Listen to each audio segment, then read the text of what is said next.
In the opening scene, a man named Terrencio bursts into a Brazilian airport filled with panic and urgency that makes it clear he is not simply rushing to catch a flight as he begs for any ticket going west and buys the one 2 hours later just to access the terminal. While nearby, a famous influencer named Ennis is video chatting with a friend in New York who suddenly chokes and collapses unconscious, leaving Ennis terrified and helpless. And outside on TV screens, viewers watch news reporters and entire streets of people fall to the ground unconscious, thinking at first it is some kind of prank. But Terrencio knows the horrifying truth and decides it is time to act as he seizes a guard's gun and storms toward a plane about to depart for Moscow, where he forces his way on board, holding the handful of passengers at gunpoint while the pilot is missing, and the co-pilot Matthew refuses to cooperate, leading to a struggle in which Matthew's hand is shot and bleeding. As flight attendant, Gabriel tries to calm the terrified passengers until Terenzio demands to know if anyone can fly the plane, prompting Sylvie, a retired helicopter pilot, to volunteer. And under his orders, she and Matthew manage to take off despite damaged avionics, cutting off all communication with the outside world. And once airborne, Matthew and Sylvie desperately try to reason with Terenzio, who insists he is a NATO officer with knowledge that the sun's rays have turned deadly and that sunrise will kill all life even indoors, which has already happened in places like Japan and Korea, and if they do not keep flying west, the sun will catch them. Though Matthew and Sylvie suspect he is mentally unstable, as Matthew's wound worsens, until Laura, a nurse caring for an elderly man on board, cauterizes the injury using a heated knife, causing agonizing screams and rising panic. So Matthew lies to keep order, saying they will land somewhere else first, as Terenzio wishes, hoping fighter jets will intervene.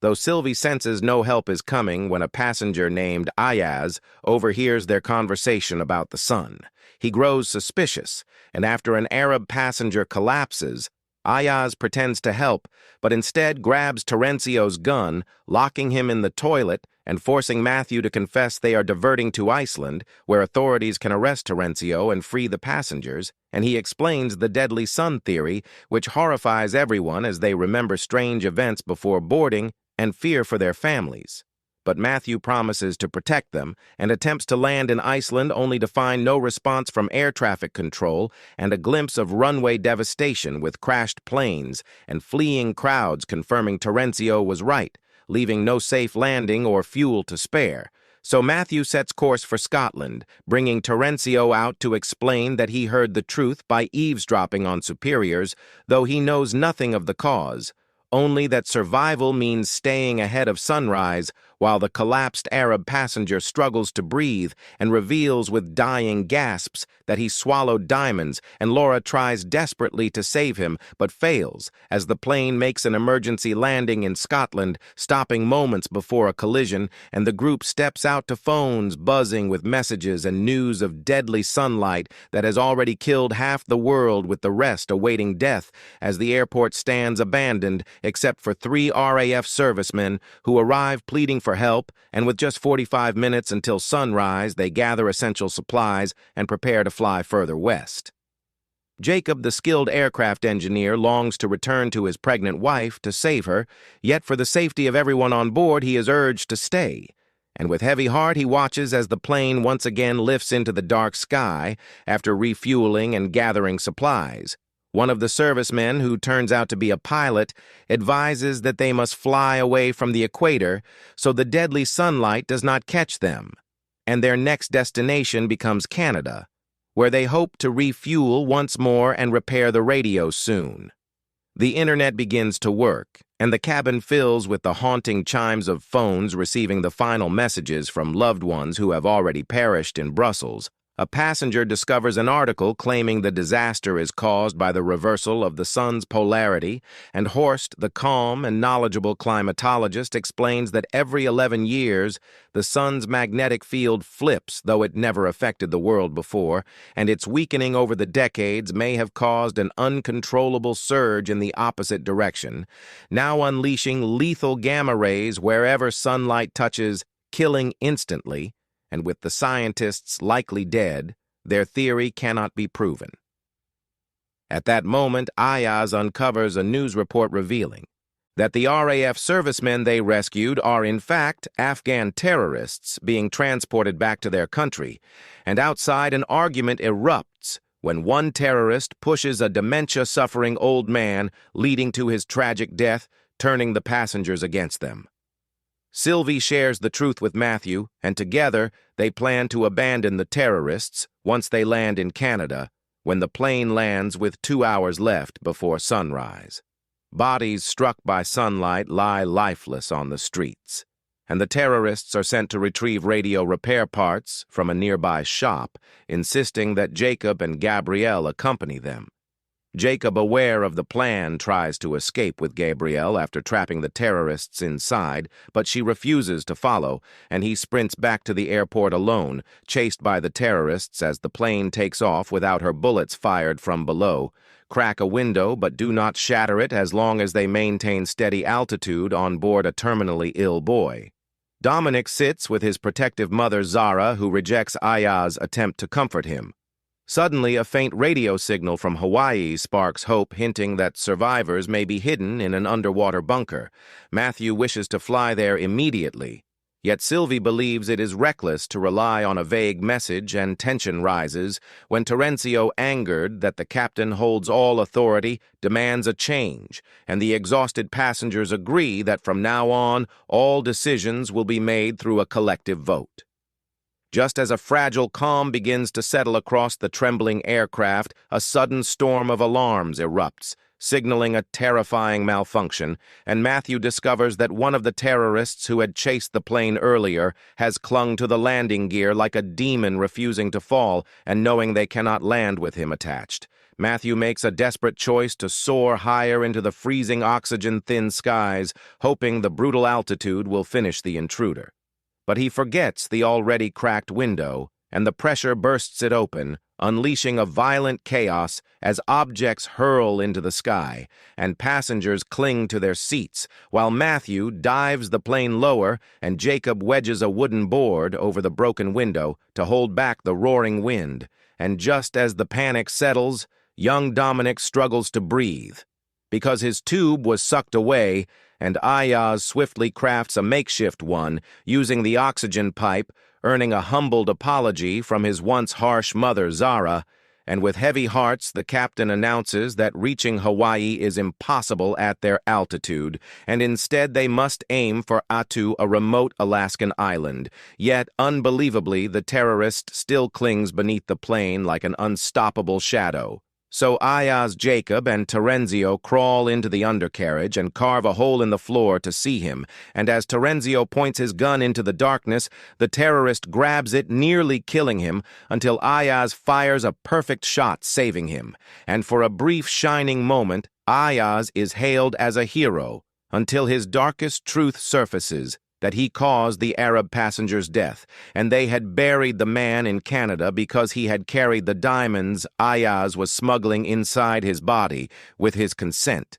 And the man died after panicking during turbulence, and the confession turns the passengers against Ayaz, who many demand should be abandoned too. But the vote narrowly spares him, and he is locked away in the avionics bay, and the plane lands in Alaska for a swift refuel before taking flight once more, where Horst soon notices something chilling, that the fruit from Canada tastes empty without flavor, as if the gamma rays have altered the very atoms draining nutrients, meaning starvation will soon haunt them. And though Matthew understands the threat, he insists their only mission is to outrun the sun, but exhaustion and a hidden infection twist his mind, and when Sylvie urges him to rest, he snaps at her in a way that shocks everyone, so the passengers force him to rest outside the cockpit. And though frustrated, he agrees to sleep, and later a mysterious radio signal reaches them, a voice saying, "Stara 17." And they realize it is a cosmonaut alive in space,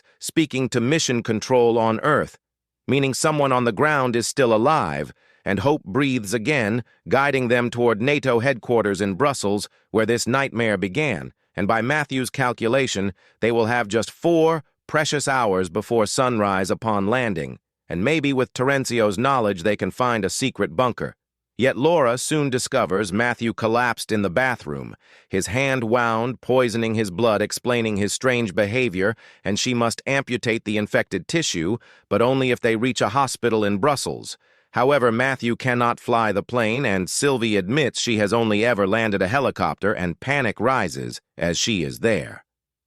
Closest Hope and Horst, in a firm, quiet voice, tells her that if she does not try, every soul aboard will perish. Sylvie is quickly shown videos on how to land a plane, and though her hands tremble with fear when the moment to act arrives, and violent turbulence shakes the aircraft, as if the sky itself is rejecting them, she somehow manages a rough yet miraculous landing, and the passengers cheer for her as hope flickers gently in the midst of a dying world, and without wasting even a heartbeat, they split into 3 groups. 2 men stay to refuel the plane, while Zara, Laura, and their team rush Matthew to a hospital, and Terenzio, Ayaz, and Rick head for the NATO headquarters, where halls of silence greet them, and the hospital corridors are littered with lifeless bodies of those who tried to outrun sunrise, and Laura orders the team to ignore the horror and save Matthew, while Zara quickly stuffs her bags with medicines for her son and the others,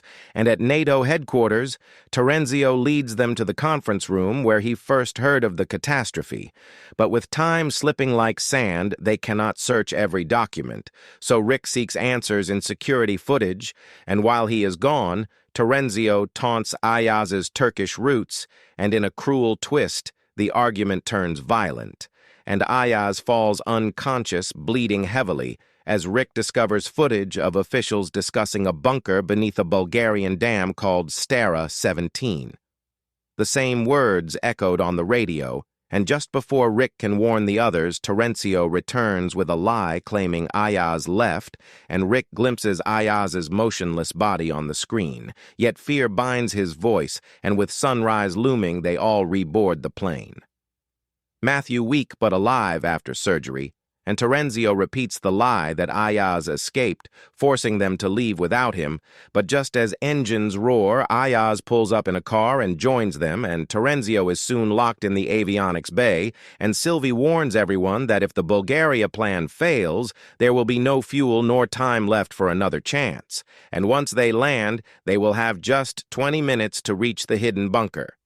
And in the washroom, Ayaz suffers a brief seizure, believing it due to blood loss, but hides the truth, and when he steps out, they ask him to decide Terenzio's fate, and Ayaz refuses to condemn him, allowing him to come along, and soon they land in Bulgaria, splitting into 2 vehicles, Sylvie leading the first, and Ayaz driving the second. But another seizure sends Ayaz's car crashing, and left behind the group cannot catch up in time, and at a crossroads, Sylvie turns right, reaching an electrified gate where a passenger is thrown back on touch, and they discover the gate must be held open by pressing a control. So in a final act of redemption, Terenzio volunteers to stay behind and hold the gate until the others arrive, and Sylvie cuffs him to the stand to ensure loyalty and leaves. And from the other side of the dam, Ayaz's group reaches a similar gate, climbing in using clothing, and in the end, both groups reach the bunker's entrance from opposite paths,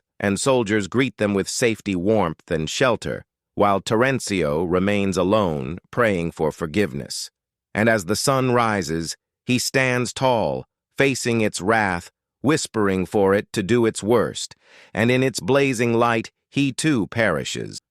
Thank you for watching.